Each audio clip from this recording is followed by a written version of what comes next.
പാകിസ്ഥാൻ ഇപ്പോൾ ഏറ്റവും തലവേദനയായി മാറിയിരിക്കുന്നത് അജ്ഞാതന്മാരാണ്. നിരന്തരം അജ്ഞാതന്റെ ആക്രമണങ്ങൾ വിവിധ ഇടങ്ങളിൽ ഉണ്ടാകുന്നു. ഇപ്പോൾ ഏറ്റവും അവസാനം ഉണ്ടായ ആക്രമണത്തിൽ ഞെട്ടിക്കുന്ന സംഭവമാണല്ലോ പുറത്തു വരുന്നത്.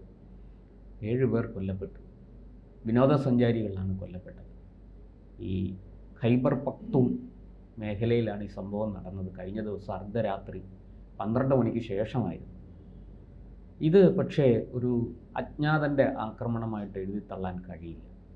വളരെ കൃത്യമായിട്ട് സാധാരണ നിലയ്ക്ക് നമ്മൾ ഈ അജ്ഞാതൻ്റെ ആക്രമണത്തിൽ കൊല്ലപ്പെടുന്നതെല്ലാം ഭീകരവാദ സംഘടനയിൽ പ്രവർത്തിക്കുന്നവരോ ഭീകരവാദ സംഘടനയെ പ്രോത്സാഹിപ്പിക്കുന്നവരോ അവർക്ക് സഹായം നൽകുന്നവരോ സാമ്പത്തികമായും അല്ലാതെയും സഹായം നൽകുന്നവരോ ആണ്.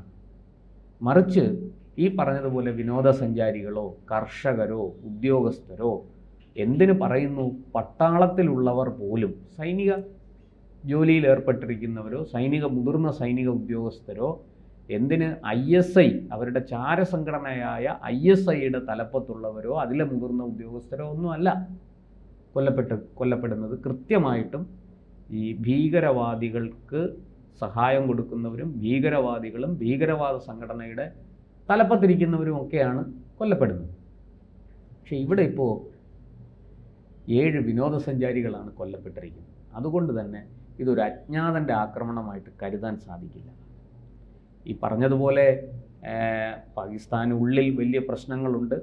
അവിടെ സിന്ധും പഞ്ചാബും ഒരു വശത്ത്, അത് തന്നെ സിന്ധും പഞ്ചാബും തമ്മിൽ ഏറ്റുമുട്ടലിലാണ്. ബലൂച്ച് പ്രവിശ്യ വേറൊരു വശത്ത്, ഈ ഖൈബർ പഖ്തൂൺ മറ്റൊരു വശത്ത്, അതുപോലെ തന്നെ ഈ അഫ്ഗാനോട് അതിർത്തി പങ്കിടുന്ന പ്രദേശങ്ങൾ ഒക്കെ ഇവരെല്ലാം പല തരത്തിലുള്ള, അതുപോലെ ഗിൽജിത് ബാൾട്ടിസ്ഥാൻ, അത് അവിടെ വേറെ ചില ഈ പ്രതിസന്ധികൾ ഉള്ളത് കൊണ്ടാണോ അവിടുത്തെ സൈനിക മേധാവി അസീം മുനീർ അവിടുത്തെ അധികാരം പിടിച്ചെടുക്കാനുള്ള ഒരു ശ്രമം നടത്തുന്നതായി സംശയിക്കുകയല്ല. കാരണം അദ്ദേഹത്തിന്റെ നീക്കങ്ങൾ അങ്ങനെയാണ്. ലോകരാജ്യങ്ങളുമായി ബന്ധം സ്ഥാപിക്കാൻ ശ്രമിക്കുന്നു. പിന്നീട് അവിടുത്തെ ചെറിയ വിഷയങ്ങളിൽ പോലും അദ്ദേഹത്തിന്റെ സാന്നിധ്യം ഉണ്ടാകുന്നു. അഭിപ്രായം ഉടൻ തന്നെ ഒരു പട്ടാള അട്ടിമറി ഉണ്ടാകുമല്ലോ. പട്ടാള അട്ടിമറിക്ക് പാകിസ്ഥാൻ ഏത് നിമിഷവും അത് സംഭവിക്കാം. പാകിസ്ഥാനിൽ ഈ അസീം മുനീർ, അതായത് ഒരു പ്രധാനമന്ത്രി, പ്രസിഡന്റ്, വിദേശകാര്യമന്ത്രി, പ്രതിരോധ മന്ത്രി, ഇവരൊക്കെ പ്രതികരിക്കേണ്ടിടത്താണ് ഇവരുടെ കീഴിൽ പ്രവർത്തിക്കുന്ന ഒരു ഉദ്യോഗസ്ഥൻ. ഈ പട്ടാള മേധാവി വാസ്തവത്തിൽ തിരഞ്ഞെടുക്കപ്പെടുന്ന ഗവൺമെൻറ്റിനാണല്ലോ. ഭരണകൂടം എന്ന് പറയുന്നത് അതാണല്ലോ. പ്രധാനമന്ത്രിയും പ്രസിഡന്റും വിദേശകാര്യമന്ത്രിയും പ്രതിരോധ മന്ത്രിയും ആഭ്യന്തരമന്ത്രിയും ഒക്കെ ഉണ്ടല്ലോ അവിടെ. പക്ഷെ അവരൊന്നുമല്ല പ്രതികരിക്കുന്നത് അസീം മുനീറാണ്.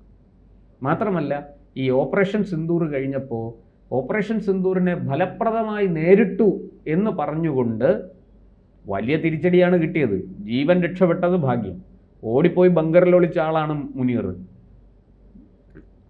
വ്യോമതാവളങ്ങൾ ഇന്ത്യ ആക്രമിക്കുന്നു എന്ന് അറിഞ്ഞ നിമിഷം അസീം മുനീറിനെ പട്ടാളം ബങ്കറിലോട്ട് മാറ്റി. അങ്ങനെയുള്ള അസീം മുനീറിനെ ഇത് കഴിഞ്ഞതും വെടിനിർത്തൽ വന്ന ഉടനെ പാക് ഭരണകൂടവും സൈന്യവും ചേർന്ന് ഫീൽഡ് മാർഷൽ പദവി കൊടുത്തു. അപ്പോൾ ഇതൊക്കെ വാസ്തവത്തിൽ പാകിസ്ഥാനിൽ എന്തോ ദുരൂഹമായ ചില സംഭവങ്ങൾ അരങ്ങേറുന്നു, അല്ലെങ്കിൽ ദുരൂഹമായത് സംഭവിക്കാൻ പോകുന്നു എന്നുള്ളതിൻ്റെ തെളിവാണ്. അപ്പോൾ അതിനിടയ്ക്കാണ് ഈ അജ്ഞാതൻ്റെ വിഷയവും വരുന്നത്. നമുക്കറിയാം, മുമ്പ് അജ്ഞാതൻ കൊലപ്പെടുത്തിയവരെല്ലാം ഏതെങ്കിലും തരത്തിൽ ഇന്ത്യയിൽ ആക്രമണം നടത്തുകയോ നടത്താൻ ശ്രമിക്കുകയോ നടത്തുന്നവരെ സഹായിക്കുകയോ ചെയ്തവരാണ്. അതുകൊണ്ട് തന്നെ ഈ പാകിസ്ഥാൻ നിരന്തരം ആരോപിക്കുന്നത് ഈ അജ്ഞാതൻ ഇന്ത്യൻ ആർമിയിലെ ഏതെങ്കിലും ഒരു ഉദ്യോഗസ്ഥനോ ചാരസംഘടനയിൽപ്പെട്ടയാളോ ഒക്കെയാണ് എന്നാണ് പാകിസ്ഥാൻ ആരോപിക്കുന്നത്, സൈന്യം ആരോപിക്കുന്നത്, പാക് ഭരണകൂടം ആരോപിക്കുന്നത്. നിരന്തരം ഇങ്ങനെ ആരോപിച്ചുകൊണ്ടിരിക്കുകയാണ്. അതുപോലെ തന്നെ നമുക്കറിയാം, ഇത് കേവലം ഒരു വ്യക്തിയാൽ സംഭവിക്കുന്നതല്ല. ഓരോ സംഭവങ്ങൾ ഉണ്ടാകുമ്പോഴും ഈ അജ്ഞാതൻ കടന്നു കയറി ഈ പറഞ്ഞതുപോലെ ഭീകര സംഘടനയുടെ തലപ്പത്തുള്ള അല്ലെങ്കിൽ നേതാവിനെ വധിക്കുമ്പോൾ ഓരോ സംഭവത്തിലും ആൾക്കാർ വ്യത്യസ്തമാണ്. ഒരേ ആളാണ് ഇത് ചെയ്തത് എന്ന് നമുക്ക് പറയാൻ കഴിയില്ല. അതിനുള്ള തെളിവുകളുമില്ല.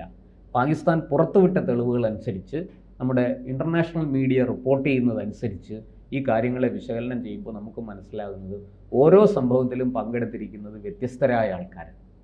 ഒരാൾ തന്നെ ആണ് എല്ലായിടത്തും ഇതുപോലെ എത്തി ആൾക്കാരെ എങ്കിൽ നമുക്ക് പറയാം ഇത് എവിടുന്നോ ഉള്ളൊരു ബുദ്ധി കേന്ദ്രത്തിൽ നിന്നാണ് ഇതിൻ്റെയൊക്കെ ആരംഭം എന്ന് പറയാം. പക്ഷേ ഇതങ്ങനെയല്ല. പല സ്ഥലത്തും പല അജ്ഞാതരാണ് ഈ പറയുന്നത് പോലെ ഓപ്പറേഷൻസ് നടത്തുന്നത്. അത് ആര് കൊടുത്ത കൊട്ടേഷനാണെന്നും എന്തിനാണ് അത് കൊടുത്തതെന്നും അതിന് ഇനാമായിട്ട് എന്താണ് കൊടുക്കുന്നതെന്നും ഒന്നും അറിയില്ല.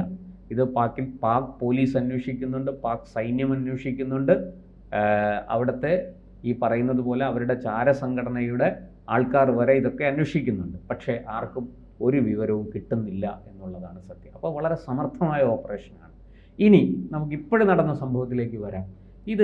ഇതുവരെ പാകിസ്ഥാനിൽ ഈ അജ്ഞാതൻ്റെ വിളയാട്ടം ആരംഭിച്ച് ഇതുവരെ ഇത്തരത്തിൽ ഒരു നിരപരാധികളായ വിനോദസഞ്ചാരികളായ ആൾക്കാർ കൊല്ലപ്പെട്ട ചരിത്രം ഇല്ല.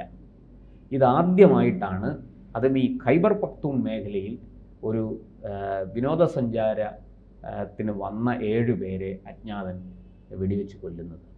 അപ്പോൾ അത് വളരെ ദുരൂഹമാണ്. ഇത് അജ്ഞാതൻ്റെ പുറത്ത് ചാരുന്നതാണോ, ഈ അജ്ഞാതനെ എന്താ പറയുക ടാർഗറ്റ് ചെയ്തുകൊണ്ട് അജ്ഞാതനെ കുറ്റവാളിയാക്കിക്കൊണ്ട് ചെയ്തൊരു കാര്യമാണോ ഇത് എന്ന് സംശയിക്കേണ്ടിയിരിക്കുന്നു.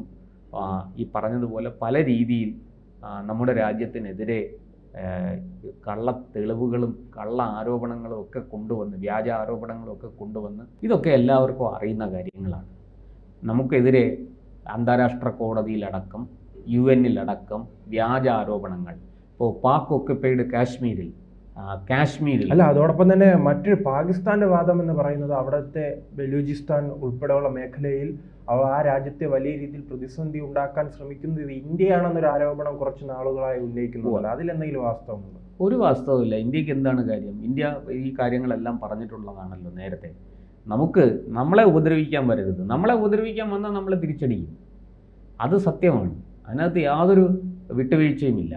ഈ പറഞ്ഞതുപോലെ പണ്ട് നമ്മുടെ ശ്രീലങ്കയിൽ തമിഴ് പുലികളെ പ്രോത്സാഹിപ്പിച്ചത് ഇന്ത്യ ഗവൺമെൻറ്റാണ്. ഇന്ത്യ ഗവൺമെൻറ് എങ്ങനെ പ്രോത്സാഹിപ്പിച്ചു എന്നാണ് പറയുന്നത്? എന്താ അതിൻ്റെ തെളിവ്? ഒരു തെളിവുമില്ലാതെ ഇങ്ങനെ വ്യാജമായിട്ട് ആരോപണങ്ങൾ ഉന്നയിക്കുക. ഈ പറയുന്നത് പോലെ തമിഴ്നാട്ടിനോട് ഏറ്റവും അടുത്ത് കിടക്കുന്ന ഒരു രാജ്യമാണ് ശ്രീലങ്ക.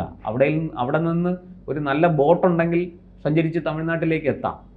അങ്ങനെ രാമേശ്വരം വഴി വന്ന് തമിഴ്നാട്ടിൽ ഈ അഭയാർത്ഥി പ്രവാഹം അവിടെ ധാരാളം ഉണ്ടായി. അവിടുന്ന് തമിഴർ വലിയ തോതിൽ ഇങ്ങോട്ടേക്ക് വന്നു.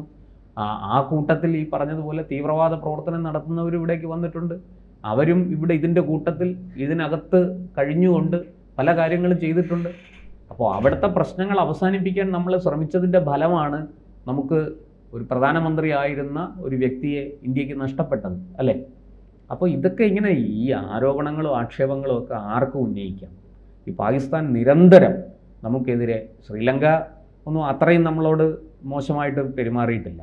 പക്ഷേ ഈ പാകിസ്ഥാൻ, ബംഗ്ലാദേശ്, ഈ 2 രാജ്യങ്ങളും വ്യാജ ആരോപണങ്ങളും ഈ ഊതിപ്പെരിപ്പിച്ച കണക്കുകളും ഒക്കെ ആയിട്ട് നമ്മളെ മനഃപൂർവ്വം ഉപദ്രവിച്ചുകൊണ്ടിരിക്കുകയാണ്. അതിലൊന്നാണ് ഈ അജ്ഞാതൻ. ഈ അജ്ഞാതനെ ഇന്ത്യയുടെ ചാരസംഘടനയായ റിസർച്ച് ആൻഡ് അനാലിസിസ് വിങ് എന്ന് പറയുന്ന ആണ് നിയോഗിച്ചിരിക്കുന്നത്. അത് പാകിസ്ഥാനെ അസ്ഥിരപ്പെടുത്താൻ വേണ്ടിയിട്ടാണ്. ഇങ്ങനെ അവിടെ പോയിട്ട് ഈ അജ്ഞാതൻ ഭീകരവാദികളെയും ഭീകരവാദ സംഘടനകളുടെ തലപ്പത്തിരിക്കുന്നവരെയും ഒക്കെ കൊലപ്പെടുത്തുമ്പോൾ അതെങ്ങനെയാണ് പാകിസ്ഥാനെ അസ്ഥിരപ്പെടുത്തുന്നതെന്ന് എനിക്ക് മനസ്സിലാകുന്നില്ല.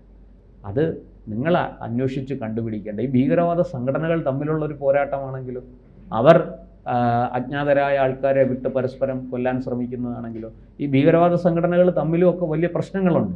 എല്ലാം അധികാര തർക്കമാണ്. പണവും സ്വാധീനവും ഒക്കെ ഉണ്ടാകുമ്പോൾ സ്വാഭാവികമായിട്ടും അധികാരം പിടിച്ചെടുക്കാൻ എല്ലാവരും ശ്രമിക്കും.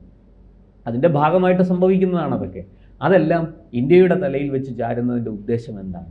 ഇപ്പോൾ പാകിസ്ഥാന് എങ്ങനെയെങ്കിലും നമ്മളെ പരമാവധി ഇന്ത്യ വെറുപ്പ്, ഇന്ത്യ വിരോധം അത് ആളിക്കത്തിച്ച് അവിടുത്തെ ജനങ്ങളെ തെറ്റിദ്ധരിപ്പിച്ച് അതിലൂടെ രാഷ്ട്രീയമായും സൈനികമായും ഒക്കെ നേട്ടങ്ങൾ ഉണ്ടാക്കണം. അതിനുള്ള ശ്രമമാണ് കുറേ ആൾക്കാർ നടത്തിക്കൊണ്ടിരിക്കുന്നത്. അതിൻ്റെ ഭാഗമാണ് ഈ അജ്ഞാതനും അജ്ഞാതൻ്റെ ആക്രമണവും ഒക്കെ. അല്ലാതെ ഇതിനകത്ത് ഇന്ത്യക്ക് യാതൊരു പങ്കുമില്ല. പിന്നെ വാളെടുത്തവൻ വാളാൽ എന്നുള്ള ഒരു ചൊല്ലുണ്ട്. അതനുസരിച്ച് ഈ കുഴപ്പങ്ങളൊക്കെ ഉണ്ടാക്കുന്നവർക്ക് അവരുടെ അവസാന ഗതി ഇങ്ങനെ തന്നെ ആയിരിക്കും. അതിൽ സംശയമൊന്നുമില്ല.